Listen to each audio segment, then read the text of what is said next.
All right, folks, welcome back. June 22nd, it's going on 5:30 p.m. I just finished some feeding. We'll call it evening chores that are very limited, even more limited these days. This morning I weaned off 3 of those hutch calves. All right, the time's come. I'm proud as a peacock right now, but at the same time, I've been dreading making this video for a couple weeks or better.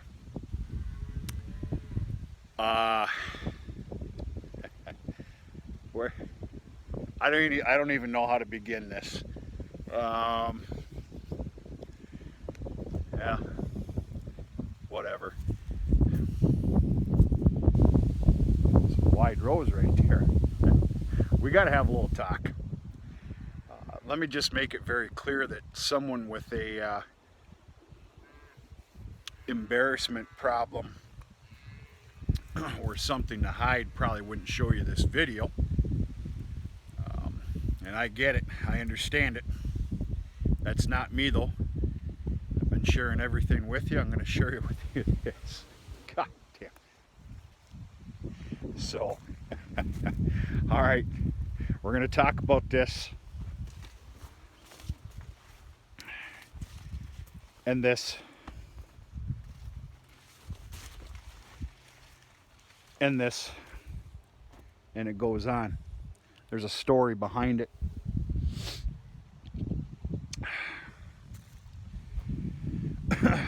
The key and I can already tell that this has been sprayed. It's just been sprayed. It's been about 5 days now, maybe 6.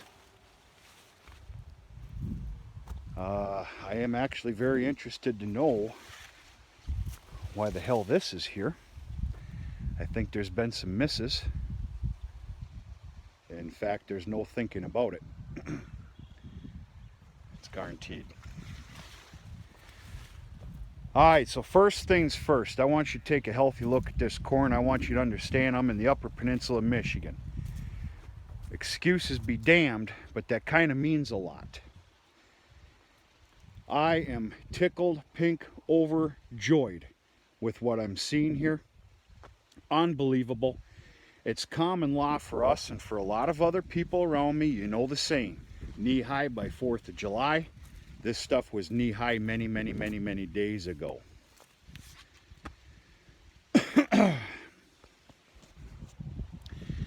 This is the DeKalb 3630. Now that's known as a dual purpose. Anybody who doesn't know what dual purpose is, it's okay that you don't know. What that is it's a dual purpose corn. It can be planted for both making corn silage or shelling, which of course would be done by combine for the kernels. This is a dual purpose with a heavier lean, so to speak, towards the corn silage factor. Pardon my words if they're not correct. So, yeah, very happy with the corn that we're seeing. Very happy. All right, let me just start the story here. Now there was nothing. You're starting to see a small trickle. An even better trickle. Damn near the full Monty. And now, that problem disappeared. You know, then it starts up again. Somewhat. And then again. Alright, so I'm going to reiterate the story here. Fan of the channel, you know, you already got a possibility of what the problem is. So I bought, I bought my 4-row corn planter here this very early spring, damn near latter part of winter, from a great gentleman, well down the road. So respectfully, This man's done planting corn. He was happy to see me get the corn planter. He knew it went to a good home. So respectfully and unselfishly, what he gave me, he ended up giving me 5 bags of corn, leftover corn that was over 3 years old. I'm going to call it a very high-end shelled corn, because that's exactly what it is. We're talking very pricey stuff. 5 bags.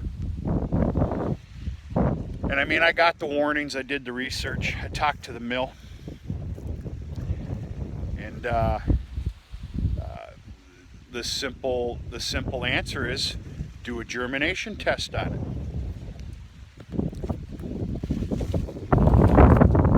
Sorry about the wind, but that's out of my control.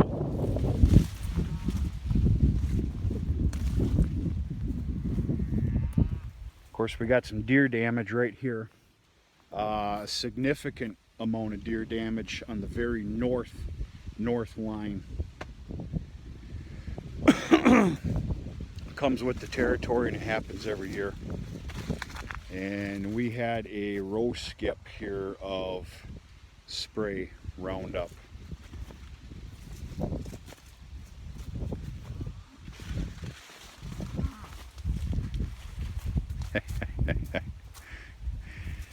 Oh, Lordy Almighty. Okay, so thankfully I'm just a little bit smart, just a little bit. I mean, we're talking minute. I'm going to tell you something, I did 3 germination tests. 3. Maybe it's because I'm bored, maybe it's because I was nervous. Doesn't matter, I did 3 germination tests. And they were all successful. All 3 of them. Well, here's what I did. Out of the 5 bags, there were 2 bags. There were 2 or 3 bags that were open. One of them just had gotten, 2 of them had just gotten damaged, but they were open bags. The other one was open because it was used many years ago to finish off the planting. Well, me being a simple person, I figured, by God, those needed to be germinated, needed the germination tests. I didn't crack open the well intact, perfectly looking other 2 bags.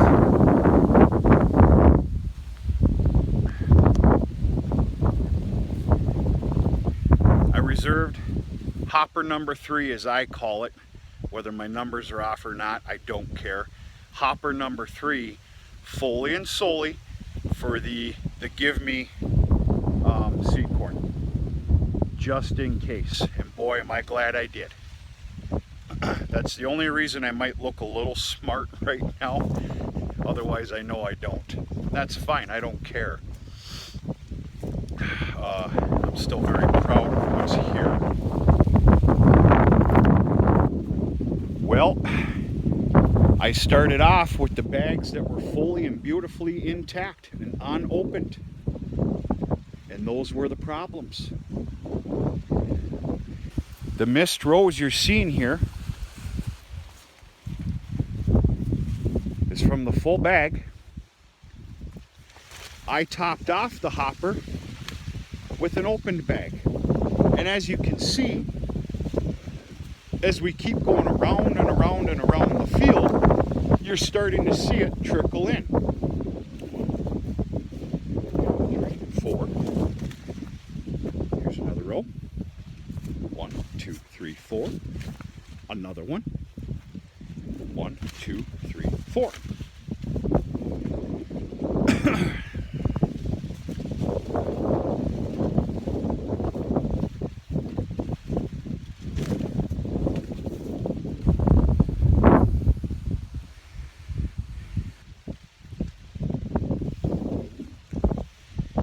Yeah, right by the road. Go figure. It's okay. It's a lesson learned. I've said it before. I can only learn lessons the absolute hard way, and normally it's got a price tag behind it. Is that the end of the world that you're seeing? No. It's just embarrassing. and it is costly. That's an immense amount of tonnage for a small farm.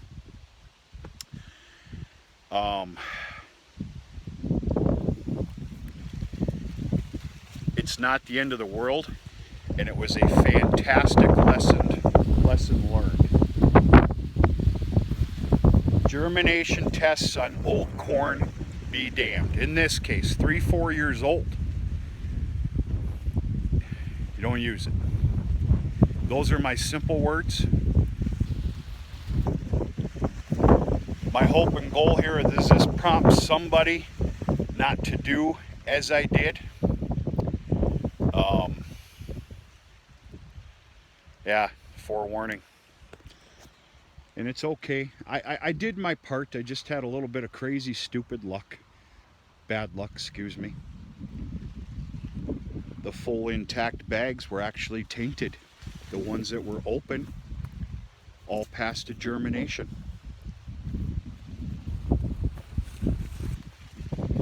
Now, why is that? Is it because the open bags were breathable as far as moisture or something? I'm asking. I'm not telling. I'm asking. I don't know. I don't know. It doesn't matter. I'm not questioning it. It's not going to be a mystery anymore. I just won't be doing it. As it turns out, I actually have a bag and a half left of that same product. And very unfortunately, I mean, folks, we're talking over $300 a bag here. Probably shooting near $350, but it doesn't matter. It's all getting thrown away. But some of it, you know, some of it took. Sometimes you just gotta laugh a little bit and make a little joke out of something. You know, like this row right here. As unfortunate as it is, and a terrible sight to see, you know, some of it took. Of course, as you've seen, other rows didn't even think about it. But nonetheless, this is some beautiful, beautiful early stage corn here. Beautiful. DeKalb 3630, which is a dual purpose.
Yeah, my other field looks the same way because I did it in the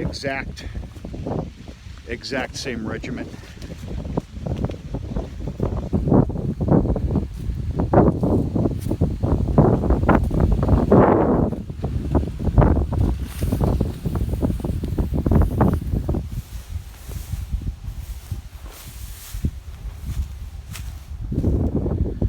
I'm gonna start a war against picker bushes here. Once the cattle are all done with the paddock system, which will be another 11 days, maybe 12, I doubt 13. It hasn't been a normal section move this year. I'm gonna go show you why. Instead of talking about it, I'm gonna go show you why. So there's the corn update.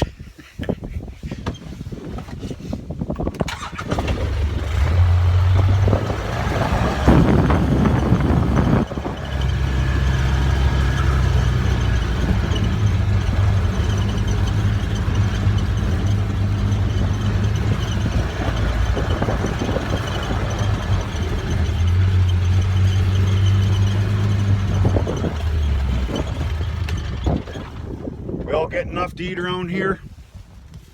I hope so, because it's all about you. Nothing about me. All right, here's the entire cattle herd and all the calves that you're seeing. I'm still calving, very obviously, bull sired calves, my bulls. Had a brand new one yesterday, but it's been sporadic. When I get to my stopping point, I will then share with you some quotas and what we got to deal with. Let's talk about pastures. We've got a good bad scenario going on here. I don't know how else to say it. You see this monster? Granted, Mother Nature's been kind to us starting early this spring. Once again, I'm attributing this to P and K in the fall, and then a pure nitrogen in the spring as soon as you can get it down. Even on those cold nights, get it the next morning while the ground's still frozen. You're not going to make ruts. Dad and I both have never seen a monster like this. Now,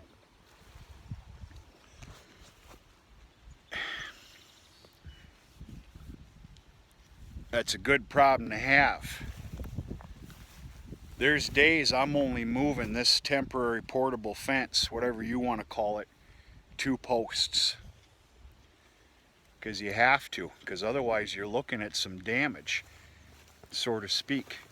You see this stuff that's laid down like a blanket? Now, it's going to look a lot different tomorrow morning. They're out here all night. But that'll play a little hell on regrowth. So the cows, they're a little frustrated. Of course, they don't like a lot of that big tall growth there. They're going down below. The tall growth is what you're seeing. What's laying down here is a blanket. What I'm trying to say is I'm having to make them eat as much as possible in the little square that I'm giving them. Sometimes only 1, 2 posts. This morning was 3 because it was extremely thin on the first post move. Maybe I shouldn't have done that. Like tomorrow, here's a perfect example. Granted, I don't got a pile of cattle, but that herd of cattle you're seeing here, all they're getting tomorrow, and by the way, there is 0 supplemental feed. I don't even need to say that. All they're getting is 1, 2 posts, and they're going to finish off this paddock.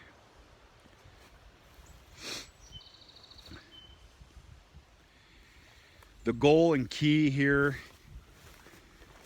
is light moves so that they're forced to clean it up to where there's not a lay down blanket for a proper regrowth to come up. Because it will make a difference. See now her. She just gave up on that small growth that they love down below. She's got a big old wad of that tall stuff in her mouth. And that's what they're going to do all night. This is going to look significantly different tomorrow morning. What are we all thinking out here? Huh? Oh, the bad guy's out here. That's about my favorite right there. That's just absolutely beautiful. Hey, girl. Come and interrupted your little nap? I'm sorry. I hope you can keep up with my words here. And understand, I'm not crying in my soup. Because I know that there's a lot of people would be screaming to have this, what I called a problem, and shame on me. There's a lot of people screaming for moisture. Their crops are dying.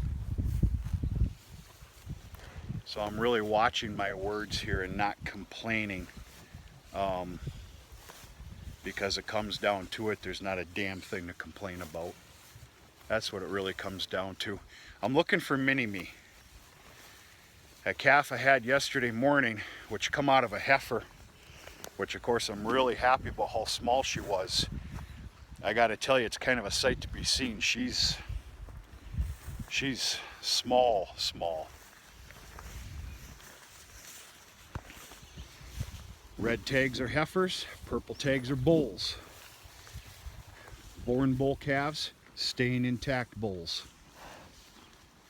As you'll notice, a hell of a lot of red tags. I can properly assure you I'm nearing 80% heifers. Everybody's happy and healthy, and that's what matters. Okay, I found Mini-Me. That little tiger.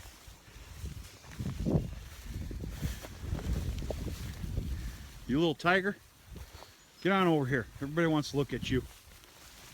Huh? Good girl. You're okay. You're fine.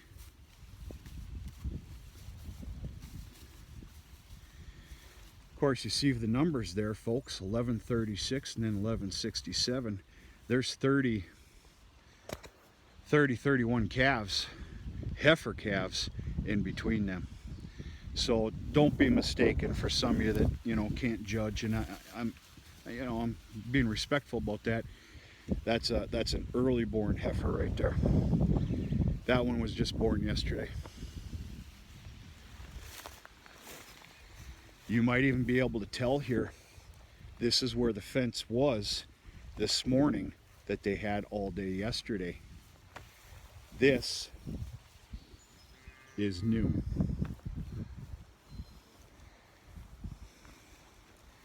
And this will damn near basically look like this tomorrow. Excuse me.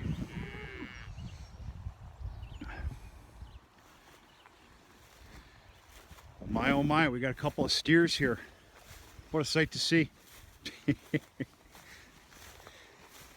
Yeah, I'm not kidding you.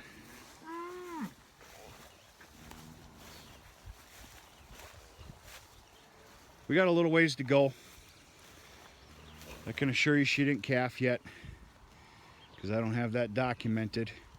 2 orange tags, but no numbers. There's a reason for that. Me in all my glory, I think I shared this before. Instead of using a Y-Tech, I'm going to call it an ink pen. I got fancy and crafty and decided to use a top-of-the-line Big Bertha frickin' Sharpie. Don't do that. I'm going to start making this channel solely and fully on what not to do, I think. It's alright, we got documents and records, we know who she is.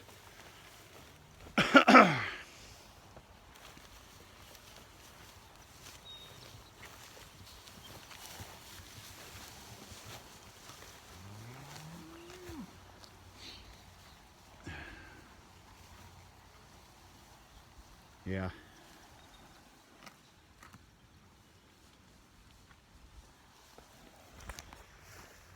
I took a hell of a hit this spring with a lot of loss. I never really got into it. I don't think I have. I don't really care to get into it. Discounting this spring's troubles, because life is not perfect.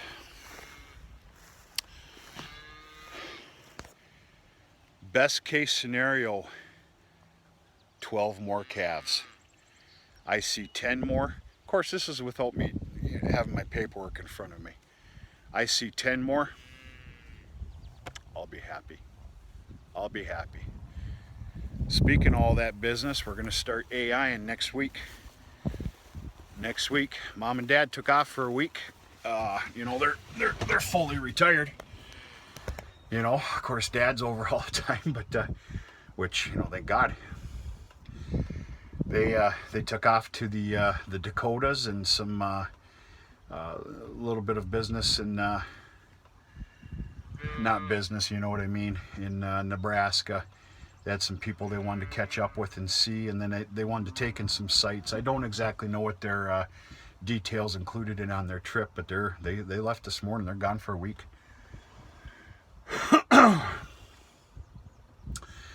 So as soon as they get back, we're starting AIing, which I've been busy with all my free time getting everything ready here for the new